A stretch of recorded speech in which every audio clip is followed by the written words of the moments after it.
സാമൂഹിക പശ്ചാത്തലത്തിൽ വൻ വിവാദങ്ങൾക്കും ചർച്ചകൾക്കും തിരികൊളുത്തിക്കൊണ്ട് ദി കേരള സ്റ്റോറി എന്ന സിനിമയുടെ രണ്ടാം ഭാഗം പുറത്തിറങ്ങുന്ന പശ്ചാത്തലത്തിൽ ചിത്രത്തെ പിന്തുണച്ചും സംസ്ഥാന സർക്കാരിനെ രൂക്ഷമായി വിമർശിച്ചും ബി.ജെ.പി. സംസ്ഥാന അധ്യക്ഷൻ രാജീവ് ചന്ദ്രശേഖർ രംഗത്തെത്തിയിരിക്കുകയാണ്. സിനിമയുടെ ഉള്ളടക്കത്തെയും അത് ഉയർത്തുന്ന വിഷയങ്ങളെയും സംബന്ധിച്ച് മുഖ്യമന്ത്രി പിണറായി വിജയൻ ഉൾപ്പെടെയുള്ളവർ കടുത്ത വിയോജിപ്പും പ്രതിഷേധവും രേഖപ്പെടുത്തിയ സാഹചര്യത്തിലാണ് ആവിഷ്കാര സ്വാതന്ത്ര്യത്തിനും ലവ് ജിഹാദ് എന്ന വിഷയത്തെയും മുൻനിർത്തി രാജീവ് ചന്ദ്രശേഖർ തന്റെ നിലപാടുകൾ വ്യക്തമാക്കിയത്. മുഖ്യമന്ത്രിക്ക് സിനിമ ഇഷ്ടമല്ലെങ്കിൽ അത് കാണാതിരിക്കാനുള്ള സ്വാതന്ത്ര്യമുണ്ടെന്നും എന്നാൽ ഒരു കലാസൃഷ്ടിയെ തടയാനോ വിമർശനം വഴി ഇല്ലാതാക്കാനോ ശ്രമിക്കുന്നത് ജനാധിപത്യ വിരുദ്ധമാണെന്നും അദ്ദേഹം പറഞ്ഞു. ആവിഷ്കാര സ്വാതന്ത്ര്യം എന്നത് എല്ലാവർക്കും തുല്യമായി അവകാശപ്പെട്ടതാണെന്നും ചില പ്രത്യേക താല്പര്യങ്ങൾ സംരക്ഷിക്കാൻ വേണ്ടി അതിനെ ഹനിക്കാൻ പാടില്ലെന്നുമാണ് അദ്ദേഹത്തിന്റെ വാദം. കേരളത്തിൽ ഏറെ ചർച്ച ചെയ്യപ്പെട്ട ലവ് ജിഹാദ് എന്ന വിഷയം വെറുമൊരു കെട്ടുകഥയല്ലെന്നും അത് സമൂഹത്തിൽ നിലനിൽക്കുന്ന ഗൗരവകരമായ യാഥാർത്ഥ്യമാണെന്നും രാജീവ് ചന്ദ്രശേഖർ ആവർത്തിച്ചു.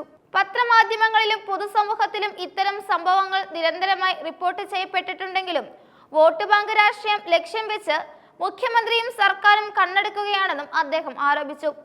കഴിഞ്ഞ 10 വർഷമായി ഒരു പ്രത്യേക സമുദായത്തിന്റെ വോട്ടുകൾ ഏകീകരിക്കാനും അവരെ പ്രീണിപ്പിക്കാനുമായി മുഖ്യമന്ത്രി മൗനം പാലിക്കുകയാണെന്നാണ് ബി.ജെ.പി. അധ്യക്ഷന്റെ പ്രധാന വിമർശനം. ഹമാസ് പോലുള്ള തീവ്രവാദ സംഘടനകളുമായി ബന്ധപ്പെട്ട വിഷയങ്ങളിൽ മൗനം പാലിക്കുകയോ അവരെ സ്വാഗതം ചെയ്യുന്ന നിലപാട് സ്വീകരിക്കുകയോ ചെയ്യുന്ന മുഖ്യമന്ത്രിക്ക് സ്വന്തം സംസ്ഥാനത്തെ പെൺകുട്ടികൾ നേരിടുന്ന പ്രശ്നങ്ങളെക്കുറിച്ച് അന്വേഷിക്കാൻ താല്പര്യമില്ലാത്തത് ഇരട്ടത്താപ്പാണെന്നും അദ്ദേഹം കുറ്റപ്പെടുത്തി. സിനിമ പുറത്തിറങ്ങുന്നതിനെ എതിർക്കുന്നവരുടെ നിലപാട് രാഷ്ട്രീയ പ്രേരിതമാണെന്നും കേരള സ്റ്റോറി 2 കാണണോ വേണ്ടയോ എന്നത് തീരുമാനിക്കേണ്ടത് ജനങ്ങളാണെന്നും അദ്ദേഹം വ്യക്തമാക്കി. സിനിമ കാണാൻ താല്പര്യമുള്ളവർക്ക് അതിനുള്ള അവകാശമുണ്ട്.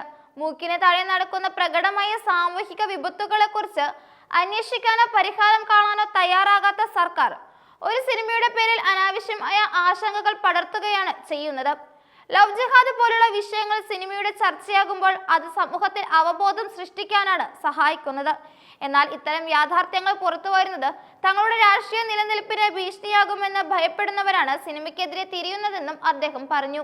ഹമാസിനെ കേരളത്തിലേക്ക് വിളിച്ചു വരുത്തി സ്വീകരിക്കുന്നതിലൂടെ സംസ്ഥാനത്തിന്റെ സുരക്ഷയെയും മതേതരത്വത്തെയുമാണ് മുഖ്യമന്ത്രി പണയപ്പെടുത്തുന്നതെന്നും രാജീവ് ചന്ദ്രശേഖർ ആരോപിച്ചു. കേരളത്തിലെ മതനിരപേക്ഷത തകർക്കാൻ ഇത്തരം സിനിമകൾ കാരണമാകുമെന്ന മുഖ്യമന്ത്രിയുടെ പ്രസ്താവനയെയും അദ്ദേഹം പരിഹസിച്ചു. യഥാർത്ഥത്തിൽ നടക്കുന്ന സംഭവങ്ങൾ തുറന്നു പറയുന്നത് എങ്ങനെയാണ് വിദ്വേഷ പ്രചാരമാകുന്നത് എന്ന ചോദ്യമാണ് അദ്ദേഹം ഉയർത്തുന്നത്. സത്യസന്ധമായ വിവരങ്ങളാണ് സിനിമയിൽ വിശദീകരിക്കുന്നതെന്ന് അണിയറ പ്രവർത്തകർ അവകാശപ്പെടുമ്പോൾ അതിനെ തടയാൻ ശ്രമിക്കുന്നത് എന്തിനാണെന്നും സർക്കാർ വ്യക്തമാക്കണം. രാജസ്ഥാൻ, മധ്യപ്രദേശ് തുടങ്ങിയ സംസ്ഥാനങ്ങളിൽ ഇത്തരം സംഭവങ്ങൾ നടക്കുന്നുണ്ടെന്ന് സംവിധായകൻ തന്നെ പറയുമ്പോൾ കേരളത്തിലെ സാഹചര്യം മാത്രം വേറിട്ട് കാണാൻ കഴിയില്ല. മതപ്രീണനത്തിന് വേണ്ടി യാഥാർത്ഥ്യങ്ങൾ മറച്ചുവെക്കുന്ന സർക്കാർ രീതിയാണ് മാറേണ്ടതെന്നും അദ്ദേഹം കൂട്ടിച്ചേർത്തു. സിനിമയുടെ ട്രെയിലർ പുറത്തു വന്നതിന് പിന്നാലെ ഉണ്ടായ പ്രതിഷേധങ്ങളെയും ട്രോളുകളെയും രാഷ്ട്രീയ ഗൂഢാലോചനയുടെ ഭാഗമായാണ് ബി.ജെ.പി. കാണുന്നത്.